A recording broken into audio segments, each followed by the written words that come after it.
Hello guys, welcome all of you to today's Farmcast. And to begin with, guys, happy Dashera to all of you. And I know during your preparation, even the festivals they fail to elevate your mood, right? Because you are focused only on one thing. But nevertheless, guys, right, try to relax a bit today, and then you can continue with your studies. So today, guys, we'll be discussing 15 drugs of choice. So, yeah, as I said, guys, we are nearing towards the end of these Farmcast. Right, today is the 58th Farmcast, and after this, there are two more Farmcasts. So whatever drugs of choice are remaining, I'll be covering in these three Farmcasts. Right, so today I'll cover 15 drugs of choice, and in general pharmacology, I'll cover today drug excretion. And finally, we'll come down to few doubts which you guys have asked, right? So let us begin with our drugs of choice straight away. The first one for today, guys, is scorpion bite. See, scorpion bite, the drug of choice is prazosin, because scorpion toxin, it causes vasoconstriction and can increase blood pressure. That is why we need a vasodilator, and the vasodilator of choice is prazosin. And in case there is an alternative required to prazosin, or if there is no prazosin, one can go for nifedipine or nitroprusside as well. But the drug of choice is prazosin, and it has been asked quite a lot in our exams, right? Next one, guys, secretory diarrhea. Secretory diarrhea, the drug of choice is octreotide. It has also been asked many times, right? Serratia. Serratia, guys, I've told you most gram negatives we prefer ceftriaxone, right? Or any third generation cephalosporin, right? But ceftriaxone is not active against few of the gram negatives, and Serratia is one of those. And for those, we prefer carbapenems, like imipenem can be used for Serratia. Sorry, so carbapenems are the drug of choice. Now, guys, moving on to next disorder, that is shock. See, shock, if I talk about anaphylactic shock, then drug of choice is epinephrine by intramuscular route. Septic shock or vasodilatory shock, then the preferred drug is norepinephrine. Cardiogenic shock as well, the drug of choice is norepinephrine. Dopamine can be used as an alternative. So it has changed, guys. Previously dopamine was preferred, but now norepinephrine is preferred in cardiogenic shock. Moving on to next disorder for today, SIADH. Guys, for SIADH, right, there are two things you need to understand. If they ask you what is first done in SIDH, the first thing we do in SIDH, we restrict free water consumption, right? Free water consumption is restricted in SIDH. But if the patient does not respond, then we go to tolvaptan, right? So if they ask you what is first done, free water restriction. What is drug of choice, or which is the best drug? Your answer would be tolvaptan. Now moving on to the next disorder, guys, sickle cell anemia. See, sickle cell anemia, we use an anti-cancer drug, hydroxyurea. So hydroxyurea is the drug of choice for sickle cell anemia. The reason being, what hydroxyurea does, hydroxyurea increases fetal hemoglobin, right? And fetal hemoglobin is more soluble in blood, and there is lesser sickling. So that is the mechanism. The mechanism is an increase in fetal hemoglobin. Right, guys, moving on to next disorder, that is somatostatinoma. And somatostatinoma, the interesting fact is the drug of choice is a somatostatin analog called as octreotide. So I get a lot of doubt from students, sir, how a somatostatin analog is used for treatment of somatostatinoma. So yes, it's very simple. The somatostatinoma tumors, they aggressively express somatostatin receptors, which are GI subtype of receptors, right? But the endogenous somatostatin which is being synthesized, it is not as potent as octreotide on those somatostatin receptors. So when I give octreotide, what it does, it binds to the GI subtype of receptors present on these somatostatinomas and downregulates production of somatostatin from those somatostatinoma, and it leads to tumor regression as well. Next disorder for today, guys, sporotrichosis. See, for sporotrichosis, the drug of choice, it is an azole, that is itraconazole.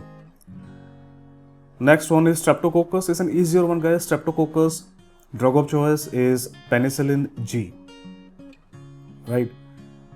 Next is a helminth called as strongyloids.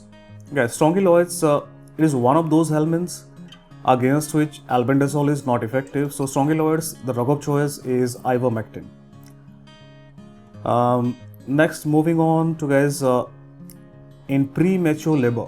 in premature labor, what is the drug of choice for surfactant maturation? So, we use steroid, right? So, what is the steroid of choice? Dexamethasone. It has also been asked many times, which is the steroid of choice in premature labor for surfactant maturation. Next one, guys, surgical prophylaxis. See, surgical prophylaxis, we prefer cefazolin. And it's an injectable drug, and injectable cefazolin is preferred in surgical prophylaxis because it has good activity against gram positives. And whenever I do a surgery, I do an incision on the skin, then the probable infection would be because of either staph or streptococcus. So to prevent that, I give or preload the patient on cefazolin. And suicidal tendency is next, guys. Guys, remember, in suicidal tendency, there are three things that can be done, right? One, we can give clozapine. So if it's a patient of psychosis, suicidal tendency, the drug of choice is clozapine. Second, we can also use lithium in suicidal tendency.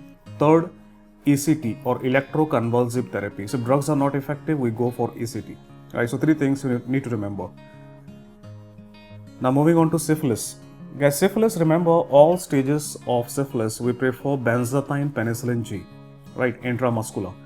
The only case where we use intravenous aqueous penicillin G is neurosyphilis, right? In neurosyphilis, we prefer, or CNS involvement, we prefer aqueous penicillin G by intravenous route. And the last one for today, guys, is systemic fungal infection. So systemic fungal infection, always we use intravenous liposomal amphotericin B is the drug of choice, except for few like invasive aspergillosis. In that case, voriconazole is more effective than amphotericin B, so we prefer voriconazole. Other than that, for everything else, we prefer amphotericin B. So that's all in the section of drug of choice for today, guys. Now moving on to the second part, where I'll be discussing today one aspect of G Pharma, that is drug excretion. And all of you know, guys, the most common organ for drug excretion is kidney, right? And kidney can excrete drugs by two ways. One is simple filtration, second one is tubular secretion. Now there is a basic difference, and the basic difference is filtration can remove only free drug and not plasma protein bound drug, whereas tubular secretion can remove both free drug as well as plasma protein bound drug. Second important fact is, we remove only 20% of drug by filtration, 80% is removed by tubular secretion, right? So that's a misconception we have always. But remember, more common method of drug excretion by kidney is tubular secretion. Next, you need to know what is the formula for maintenance dose, I guess. So maintenance dose is calculated by multiplying plasma concentration with clearance with the time after which maintenance dose is to be given. So plasma concentration into clearance into time is maintenance dose. So they can ask you maintenance dose depends upon what? Your answer would be drug clearance, guys. So higher is the clearance, higher would be the maintenance dose required. So loading dose depends upon volume of distribution. Maintenance dose depends upon drug clearance, right? The last thing in drug excretion you need to know is about the zero and first order kinetics. So remember, guys, zero order kinetics, the amount of drug excreted is constant. First order, the proportion or percentage of drug excreted per hour is constant. So amount is constant, proportion is constant in zero order and first order. Second, you need to know that whenever we increase the dose of a drug, for a drug following zero order, so in zero order, as dose increases, half-life of drug increases and clearance decreases in zero order. In first order, irrespective of the dose, the half-life and clearance both are always constant. So these are the facts they ask you in your exams, guys, right? Now let's move on to our last part of Pharmcast for today, guys, and where I discuss some of your questions. Alright, Dr. KP is asking, sir, what is the difference between oil-gas partition coefficient and second gas effect? So Dr. KP, now it is such a thing, first of all, it belongs to anesthesia. And second, it is such a thing, it is difficult to explain in a Pharmcast because I would be better able to explain it if I'm drawing it, right, showing you in a form of a diagram. But let me try to explain you. See, what is blood-gas partition coefficient? See, blood-gas partition coefficient, it is the ratio of solubility of inhalational agent in blood to gas, right? So blood gas partition coefficient. So when I say a drug has a high blood gas partition coefficient, it means the drug is more soluble in blood as compared to gas. When I say low blood gas partition coefficient, which means a drug is less soluble in blood as compared to gas. So now what happens if a drug has a high blood gas partition coefficient? So if a drug has a high blood gas partition coefficient means it is highly soluble in blood. So whenever I start the inhalational agent, it will take a lot of time to get soluble in blood itself because it is highly soluble in blood. So it will saturate the blood, and only after blood is saturated, the inhalational agent would begin to appear in your blood vessels, exerting a partial pressure. So remember that inhalational agent, which is not dissolved in plasma, is the one responsible to produce anesthesia by acting upon your brain. So first of all, you need to saturate the blood, then whatever is remaining, that exerts a partial pressure and produces effect. So which means what? If a drug has high blood gas partition coefficient, then the induction would be slower. So high blood partition coefficient means slow induction, and similarly, the drug is dissolved in plasma, so it will take a lot of time to get out of your body. So there will be slow recovery as well. So high blood gas partition coefficient means slow induction and slow recovery. Similarly, if a drug has low blood gas partition coefficient means it has less solubility in blood, like nitrous oxide. So it has less solubility in blood. So what happens is the blood would be immediately saturated, and the gas would immediately begin to present itself outside the blood in your blood vessels, and which I mean is they will exert partial pressure and produce effect. So which means if a drug has low blood gas partition coefficient, the induction would be faster, and similarly recovery would also be faster. So what is second gas effect? See, for that you need to understand what is concentration effect. See guys, for a drug like nitrous oxide, which has very low blood gas partition coefficient, it diffuses immediately from the alveoli into the blood. So once it diffuses very fast into the blood from alveoli, there is a negative pressure in the alveoli, and what it does, it will pull more nitrous oxide from the cylinder, right? So that is called as concentration effect. So what is second gas effect? Similarly, if there is a second gas connected to nitrous oxide, then because of the negative pressure created by nitrous oxide, the second gas would also be pulled into the alveoli. That is called as second gas effect. Coming to the next doubt, guys, it has been asked by Ratan Ram. So Ratan Ram is asking, sir, I didn't study anatomy till now. Rest of the subjects I have completed and started my revision from 1st of October till now. I have revised 4 subjects. Can I leave anatomy? Guys, this is the reason why I always tell you guys to begin your preparation with your weakest subjects. Because if you keep your weakest subjects towards the fag end, this is what happens. But Ratan Ram, I'm sorry to tell you, cannot leave anatomy. I mean, which exam are you going to give? We are going to give an exam which is competitive. You are not giving a screening exam or a passing exam where each and every mark counts, and you cannot just leave a subject and expect a good rank. I mean, it's very difficult. So, what I'm going to suggest you is, say I've told you earlier as well, I could not, because back then we did not have these apps and online lectures. So we had to rely on face-to-face classes. So I fell ill and I could not attend pediatric classes. So I did not have notes of pediatric classes. There was no guidebook also.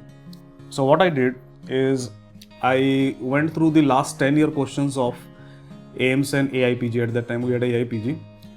And from those last 10-year questions, what I did is I solved those questions and made some notes for myself. Because see, you need to have something hard copy to revise, because just reading, I mean, it does not click much, right? So you can do one thing, if you cannot just leave anatomy just like that. I get your point. So what you can do is you can go through the last 10 years questions at least and through the explanation. Alright, next doubt is asked by Tanvi Sharma. Tanvi Sharma is asking, sir, I'm trying to regularize my sleep cycle from the last 2 days, but disadvantages is that for more than 2 days, I'm feeling drowsy throughout the day, and I'm getting sleep at same time like 3 to 4 o'clock in night, but I have to improve it because of INICT exam from 9 to 12. Does it take time or do I stop doing it? Right. See, Tanvi, there are two ways to go about it. As I said, you can try to regularize your sleep, and it will take some time because see, you are changing your biorhythm, right? So you are now being awake at that time when you are supposed to sleep, right? Based upon your prior routine, and that is why the reason you are having drowsiness. So you can try some coffee and other stuffs to keep you awake. And if it is too much of a problem, right, if it is too much of a problem, then you can just continue with your night studies as you were doing, but you have to do something on the day just before the exam, because the day just before the exam, as it is, you're going to have a lot of anxiety, right, and it won't let you sleep. So you can take a little bit of a sedative, and don't try to overdo. I mean, see, the problem why you are not able to sleep is because of anxiety. So what you can do is, see, usually when there is insomnia, we run towards benzodiazepine, isn't it? So if you're taking a benzodiazepine for insomnia, then don't take the whole tablet, right? Take, like, for example, 1/4 or half of the tablet. Now that would induce your sleep, but it won't give you hangover. That is one problem. And if you don't have benzodiazepines, you can try cetirizine. So a tablet of cetirizine, it also induces sleep nicely, right? So that you can do just before the exam. Now the best thing would obviously be to change your routine. Try to change your routine 1 month before the exam. If it is not possible, you can just take some mild sedative before the exam, the night before the exam. Next doubt has been asked by Sunaina Sheikh, is asking, sir, in UPSC CMS 2020, there was a question.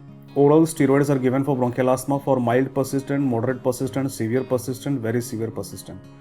See, here answer is severe persistent because there is nothing called as very severe persistent. There is no classification. For persistent asthma, we have mild, moderate, and severe. That's it, right? And in severe persistent asthma, we use oral steroids as the last resort, right? So we are using inhalational corticosteroids plus LABA. If the patient does not respond to ICS plus LABA in severe persistent, then we add omalizumab. If the patient still does not respond, then we add oral corticosteroids. So oral corticosteroids are the last resort in asthma. The reason being systemic side effects are not worth it, right?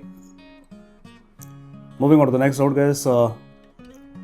Could you please add a slide details of drugs for treatment of COVID-19 in your upcoming Pharmcast? Nishant Tagadi, I'll be posting 1 to 2 pages of these weird stuffs for your exam. So new drugs, etc., COVID drugs. I'll be posting this, right? So that is easier for you guys to revise. Dr. Swati is asking, sir, I'm using last year notes and many of my friends are adding new points taught this year from juniors notes. So it's necessary, or because of these 2-3 points you have to spend so much time? Dr. Swati, forget it. Don't do this. You don't have time to do all of these stuffs now. It's not the time to do anything new. I'm telling you. This is the time you just need to do whatever you have done. Means just revise whatever you have studied. For that 1 or 2 points, it's not worth it. I mean, what is the percentage of chances that you might get even one question from those points, right? So 99% of questions, 99% would come from those notes. Even if you have done it last year, it will come from those notes only. So don't try to waste your time in anything new, guys. Believe in your notes, right? Don't be a victim of FOMO. You know what is FOMO? Fear of missing out, right?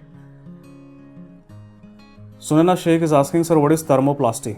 See, thermoplasty, I mean, it should be asking medicine guys, what is thermoplasty? Thermoplasty is a method by which we treat bronchial asthma by giving some kind of heat therapy to the bronchi in form of some rays.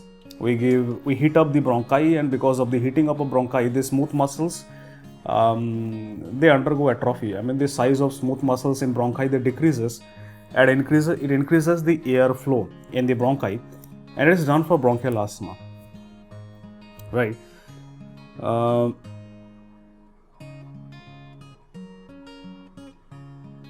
Alright, so Rishika Dhar is asking. Alright, she's not asking. So no doubts for today, sir. Plain appreciation.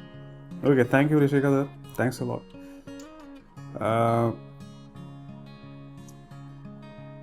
The last doubt for today, guys, is being asked by Syed Wise.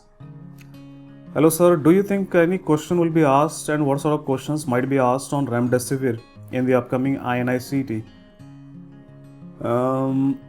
See, Syed,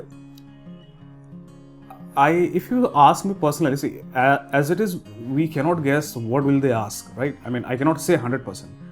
But if you ask me in coronavirus, if they ask you, then what would be my bet on in coronavirus? My bet would be, highly on microbiology aspect, because that is what we will be studying for next many years until we get a specific drug for coronavirus, and that is why microbiology would be my first aspect.